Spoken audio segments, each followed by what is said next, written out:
This is Chiming In with Elise and David.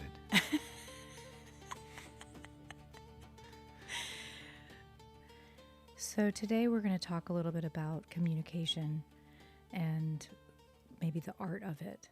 And I think that the conversation, I'd like it to be really authentic. So we're going to give this a go where you and I kind of do what we normally do, usually on the weekend, but anytime, especially with a cup of coffee, where Which we have something right now. we do, something comes up and you and I don't know, you just start kind of going through a story, and I do my thing where all kinds of analysis comes in and thoughts on why it happened, why it is still happening, and how we can get to the other side.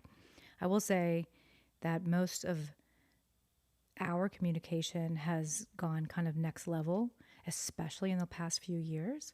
So I know we're going to go back and kind of dig down a little bit. And that really is our past at this point, which is why we probably feel slightly like we have something to offer. So, with that said, take us back to how you grew up. I'll just say that I grew up in a family that talking was commonplace, that we were sometimes sat down to have full-on conversations of something that was maybe hard to hear. My father was a psychiatrist, a child and adolescent psychiatrist, so there was no issue with everything was on the table. And that meant sometimes trying to sort out feelings. It sounded to me when we met that maybe that was a little different than yours. So let's chat about that because I think it will help. Well, I feel like you're absolutely right. I felt like when we first met, I saw a difference in how you handled communication and sharing, and it was very foreign to me. I had pretty much been the type of person that was kind of shut down and didn't really express my emotions or Were you aware feelings. of that? Not until I was around you. I remember meeting you for the first time and you were hanging out with your mom and you guys were like talking about something and getting so into it and deep on whatever issue it was. And I was like, wow, there's a lot of talking here, a lot of real deep talking. And I feel like in my family growing up, there was not a lot of that. I mean, certainly we talked about things, but nothing was really too deep. And I'm not really sure exactly why that is, except that I guess you learn from what you see. And there wasn't a lot of emotion or feelings coming from my father. It was very kind of stoic and, manly man. And, we keep all that to ourselves. I remember the first time I would say I saw him cry was when I saw him hear the news of his brother passing. And I'll never forget, it was a breakfast. It was a morning on the weekend, and he was probably eating French toast. And he got a call, and he just started wailing. And I just remember being shocked because I'd never seen him have any sort of emotion before. Did you guys talk about it? No, I left the house and ran over to my friend's house and told them what had just happened. I just needed to leave. So, and I would say that for me growing up until I probably left Hebrew Academy and went to Norfolk Academy, there weren't too many traumatic experiences that happened where I felt like I really needed to share my emotions or feelings. The biggest thing I would say that I probably should have shared was being bullied at Norfolk Academy when I first went there. I was in the 8th grade, and there were kids there who had been there from the beginning, and they were all friends, and there were a couple kids that just absolutely wanted to torment the new kids. And so they would come up to you and scream in your ear and, physically attack you and push you in lockers and just be really, really obnoxious. And I never said anything to my family about it. I feel like it probably stemmed from a situation that happened where I was bullied right before that at a bar mitzvah in New York. I was on a trip with my family for a cousin's bat mitzvah. And there were these kids there that were bullying me for some reason. And I was just dancing on the dance floor, and one kid kept coming up to me, and my father saw it. So he went up to this kid and he told him to leave me alone. And the next thing I know, I'm dancing again, and I find myself on the floor. The kid had pushed me down, and my father picked this kid up and threw him against the wall and started screaming at him. And I remember being losing it, like I couldn't believe that this was happening. And I felt, in a lot of ways, responsible. I think that what was happening. I'm not sure why I felt that way, but I felt like I saw my dad get out of control, and it was all because somebody was bullying me. So I can only surmise that that's probably why I kept things to myself after that. Did you all have a conversation after that? No. So you have a couple things sort of working against you then, both in your actual that the fact that you feel or felt like you caused your father to have a big reaction. And I don't know about you, but big reactions, or really almost any reaction, for me growing up was huge. And I really kind of did everything I could not to be getting that from my parents, especially. So there you were getting some pretty big action and reaction. And now you're saying you also didn't circle around and talk about it, because that is something that would have been different in my house, where we would have probably had a chat. Yeah, that's right. So another memory that kind of creeps in when I talk about this is a memory I had when I was very young. I must have been maybe 6 or 7. And I was watching that show, Little House on the Prairie. Hmm. And I remember distinctly having nightmares after watching an episode where we learned that Laura Ingalls' sister becomes blind. Hmm. And I remember going into my parents' room crying, and they're saying, "What's the matter?" And I said, "I don't want to be blind. I don't want to lose my sight." And I don't think I was very well explained. I don't think that it was, I felt very comfortable after talking to them about it, about kind of the solution. I feel like that might have been an example in my life of sharing something that was really bothering me and it not really Landing. landing or feeling better because of it. And so that's the kind of thing I think that might get a person to feel like not sharing in their life Sort when of they do closed share down. Mm-hmm. and it's not really landing or getting any sort of reception. So all of your examples are very specific to your emotional side of things. So you are tapping into not, you weren't just sharing information or a story that was like sort of a plot based story. You had an emotion, you had a reaction. In that story, you had a real overwhelming sense of fear, even if it was unfounded. And what you're describing is that, your parents did the best they could with what they knew, right? And what you're just, Absolutely. yeah, yeah, of course.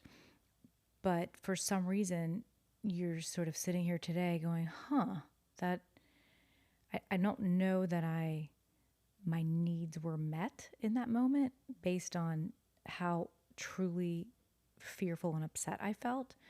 I felt like I could get calm enough to move on, but I don't know that it felt like it was a place of comfort.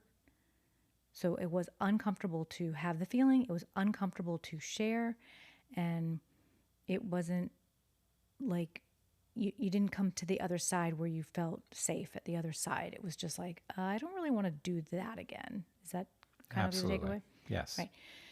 So while you were talking, I was having an Elise moment, as my friends call it. And I'm going to ask you to do something, and I don't know, sorry if it's terribly uncomfortable, but if you had your child come to you with that, and now with what you know now from all of our years of being together and talking,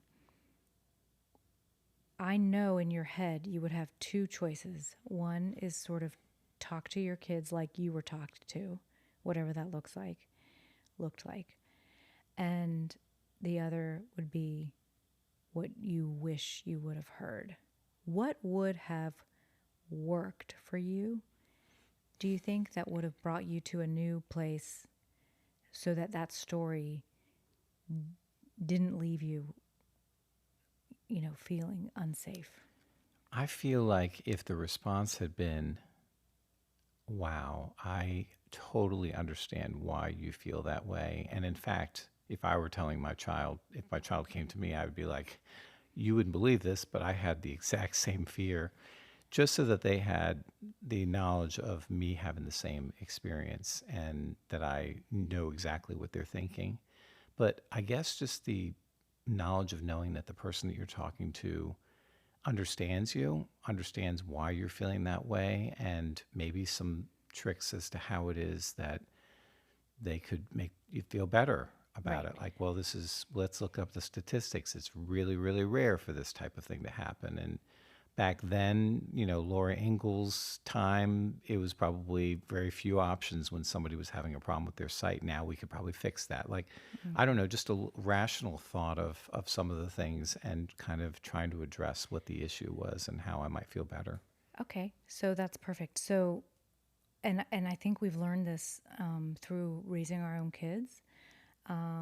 Maybe something we did not always hear growing up, and it's something that we can use in our day-to-day parenting as well as with our friends and with each other, and that is to pause and to validate. For me, it becomes an issue of trying to fix a problem. And I think I skip over sometimes the validating part to try to fix the problem with when we're talking to our children or other people. Yeah, I actually, what comes to mind, a couple things. We had a lot of conversation about this when the kids were little. I remember specifically one of the kids saying that something they were eating was spicy. And I remember specifically you thinking, no, it's not. And you were like, it's not that spicy. It's fine. And I think I remember we had a really long conversation behind the scenes to say, what if you could have said, do you think it's spicy? Yeah, okay. Well, I didn't realize that. Everyone's got a different way of taste. So I don't think it's too spicy. You feel like it is? Let's fix it or whatever. Like you're saying, you want it to sometimes jump to the end and be okay. And that can show up in a lot of different versions in a lot of different ways, especially if you don't agree with what someone's saying. Exactly. I feel like when I am talking to someone about an issue or, like you said, they're bringing up a problem, the first thing that comes to my mind is what they're telling me true? Do I feel the same way or is it grounded in reality? And I'm probably too quick to jump to my conclusion instead of validating what they're saying because they may have a different perspective. Right. So my muscle strength on that is very cued differently. For whatever reason, whether childhood or not, I am listening to someone else and I am literally thinking to myself, that is so interesting that they think that. And even though I can hear myself possibly think something different, I want them to feel seen and heard. So I will say, wow, that is really interesting that you think that is spicy. There is no spice whatsoever in that. In my head, I might think that, but I am going to tell you, gosh, that is so cool. And then you might say, do you not think it's spicy? And I'm like, I really don't. I really don't. It's so neat that we're so different. I'd like to pivot just slightly. There's another thing that's coming up here in my mind, and I'd like to share. And that is there's a competitive component to a lot of conversation. I know we used to deal with it all the time in ours. It doesn't seem like we would be competitive people, and certainly not with each other. But especially as the kids were born and whatnot, there was, we used to kind of say, it's not tit for tat. We used to put that in part of our conversation. And the way that would come up is, oh, how was your day? Oh, it was crazy. I was so busy. I went here, I went there, I went here.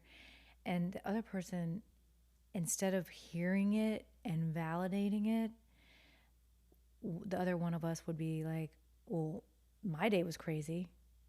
Or, well, you don't want to ask me about how much I had to do today? Right. It's like a competition.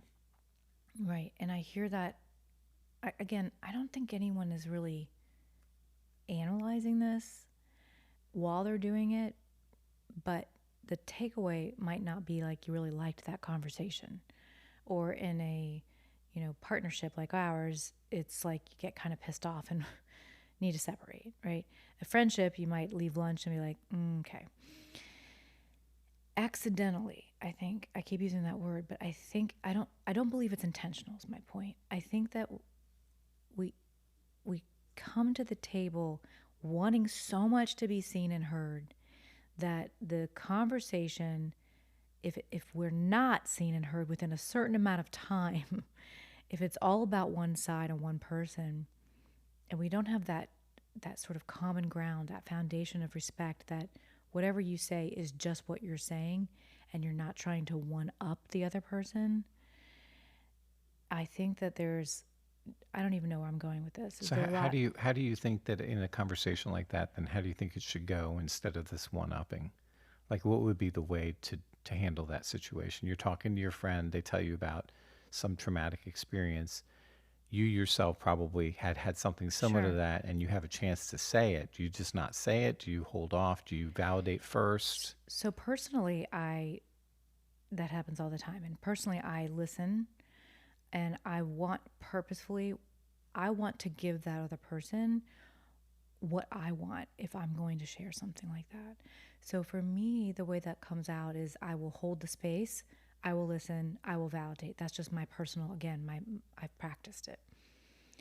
And then I will share sometimes, depending what it is. If I don't think it minimizes the other person's story, I may share because it actually makes them feel seen and heard.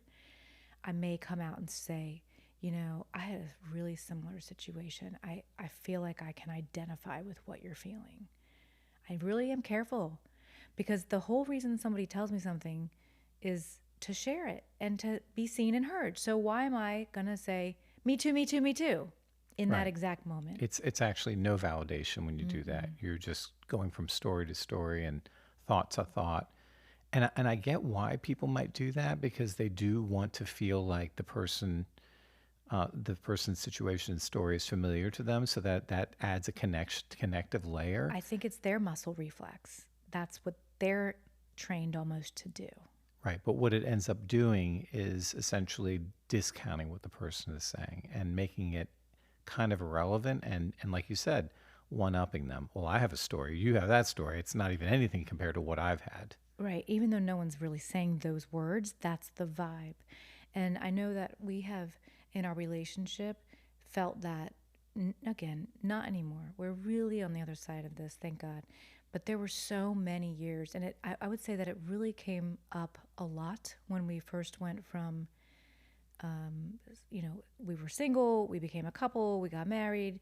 A few years later, we were both, knee deep in careers. I had a business, a Pilates studio, and had retired from dance. You were, up and coming lawyer doing amazing things. And we had started having our family, got pregnant. We started having babies. And in that process, for me, I, I'm, I'm going a slight tangent off here. I just want to say, I think that a lot of moms probably can identify. You spend your whole life working for something, just like every other kid in school, boys, girls, whoever, and everyone's going for the same thing, whatever it is they're supposed to be good at, whatever it is they're supposed to have a career in. But the life changes when the female has a child or when the couple decides to adopt and one of the people in the relationship is probably taking on more of the, mom's quote unquote mom role, right? Okay. So when that happens, even if the person keeps working, you're now completely spread thin. So, and I don't mean working, I just mean like, with a paid job outside of the duties of being a mom. So, what is happening at that moment is you, everything you worked your whole life for is now completely put on hold, and you are supposed to devote all of your time and attention to your family, which is what you wanted, hopefully, right? But something happens in the communication and in the relationship because everything sucks and you're exhausted and you are having no sleep, and one of you is probably out of the house working or in another room remote or whatever, and having a whole nother life going on, and it starts to feel very competitive. Like, you don't see all the things I'm doing. You don't know. So, what do you think would be the solution to that situation for the person who's not giving up their career or not being the quote motherly figure? Mm. What would be helpful for the person who is working or out of the household who's observing this? We've been talking about validation. Is it to validate? Is it to acknowledge what the sacrifice has been? I'm going to say fuck yes, because that would go so far in, like, that's better than diamonds, right? Like, that's all somebody needs, to be seen and validated. So if the partner comes home or comes in and says, you must be exhausted. I can't believe this is so crazy how much work this is. Anything remotely like that, it doesn't matter what it is. If the partner made dinner and be like, you made dinner even though you did all this other stuff today, are you okay? Like, you're super crazy, mom. Who says that? Nobody. Everybody says, what's for dinner? Well, you used to ask me what's for dinner. That didn't go very far. I couldn't think ahead very well. We mentioned that last episode. A little tricky. So I think that would go so far. I don't you?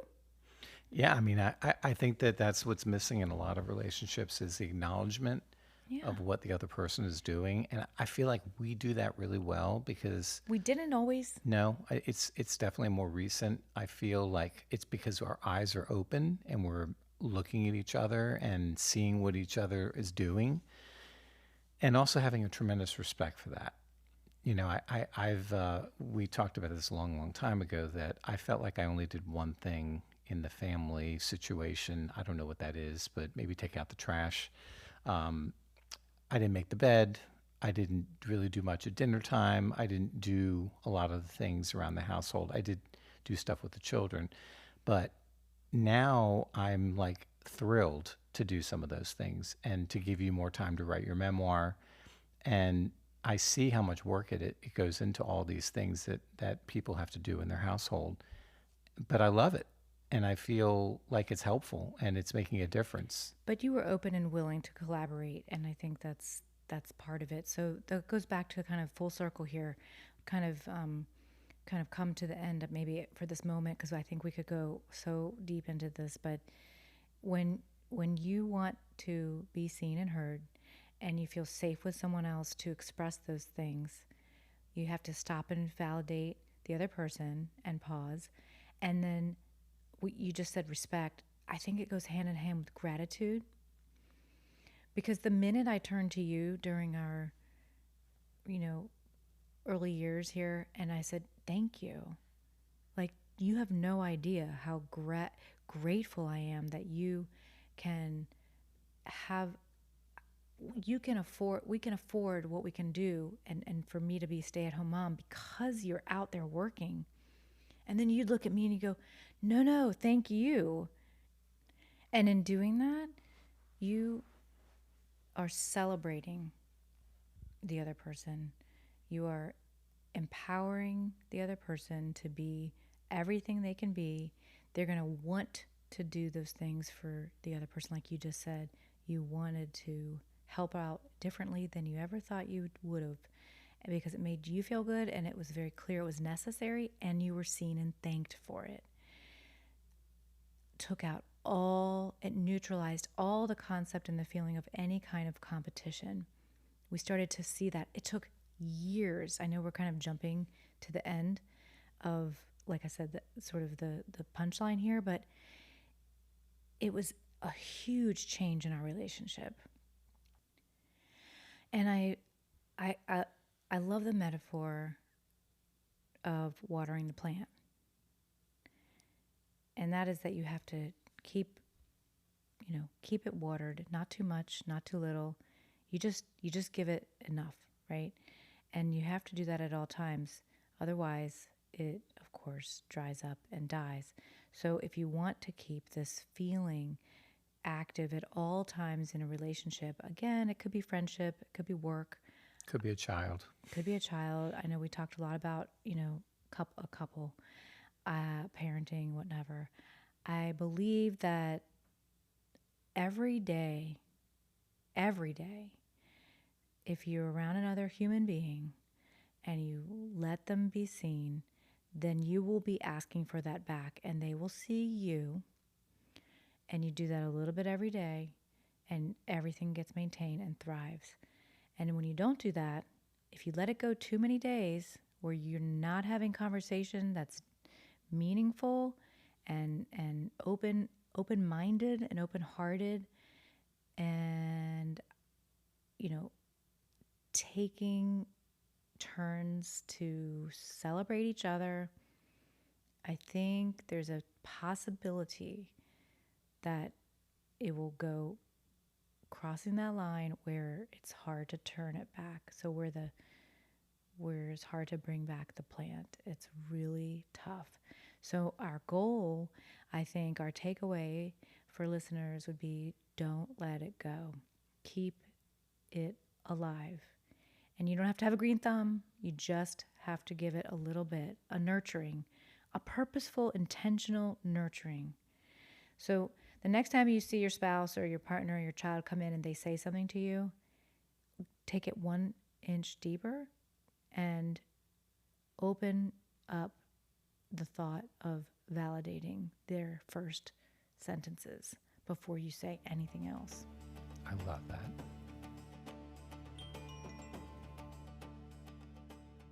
So, on a lighter note, I'd like to talk about something that is a great debate in our household, Oh boy. and that is the art of, It's more drum art. roll, The art of again? No. The art of washing dishes. Oh jeez. Yeah. So, I have a way of washing dishes, and that is I turn the water on, I put it on hot, and then I start washing the dishes. I get all the stuff off the dishes and they go down the drain, and I put some soap on my little sponge and I start cleaning it, and then I let the water drip on it, and it's very efficient because I don't have to turn the water on and off. My Yes, hand is ma'am. raised. Ma'am. My hand is raised. Yes, Elise. Thank you. So what you just described needs to be tweaked just a little bit. Okay? So I don't know what temperature you put the water on, but what you do is turn the water on to its highest Niagara Falls pressure. Yeah. Well, it doesn't come off if you don't put the water on pressure. No. It's just running. And you put the dish in the water, okay? Soap, everything. There's no chance for the soap to contact the dish because you are running Niagara Fall. You are a fire hose on the plate. I put the soap on the plate off of the water, and then I put it under the water, and then that gets it clean. So that is not true. That is what I do. No, it actually isn't. So what do you think I do? I know what you do. There's a little soap on a little sponge, as you said, and you kind of put it near the water, near the plate, and there's no pressure from the soap. There's no pressure from your arm. Are you saying I do it in the air? Yeah, you do it in the air. And no, literally.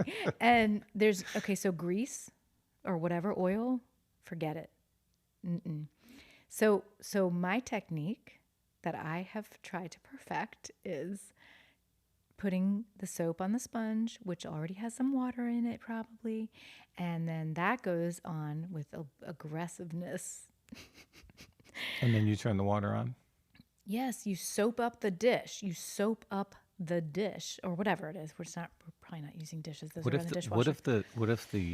the pan has food in it, and you want the food to Same. come out of it? Nope.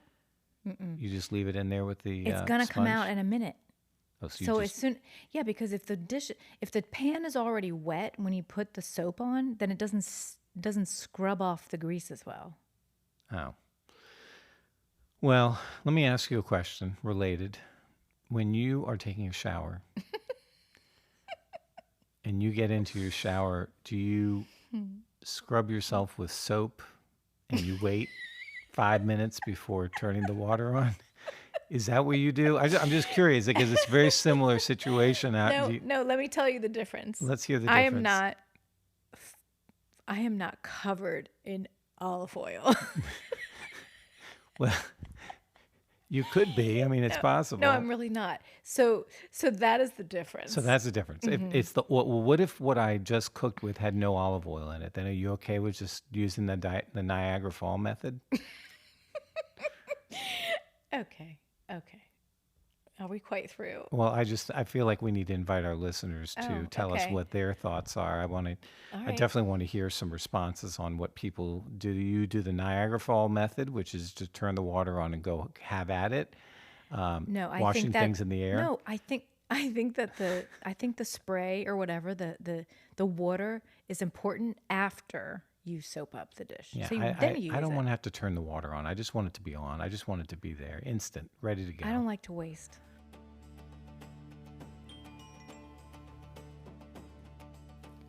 So the last thing we need to talk about is just that we need some validation.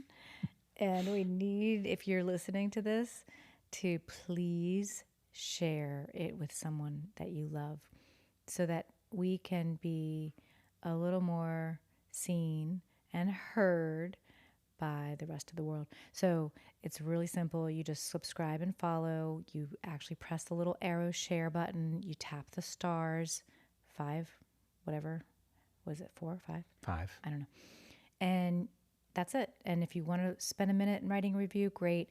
And then the other thing you can do is if you want to reach out to us, we are so curious what you'd like us to talk about because we have mountains of topics, but we would like to know from listeners what would be interesting to you. And you can always email us at chimingin911@gmail.com. All right. See you all soon. Thank you.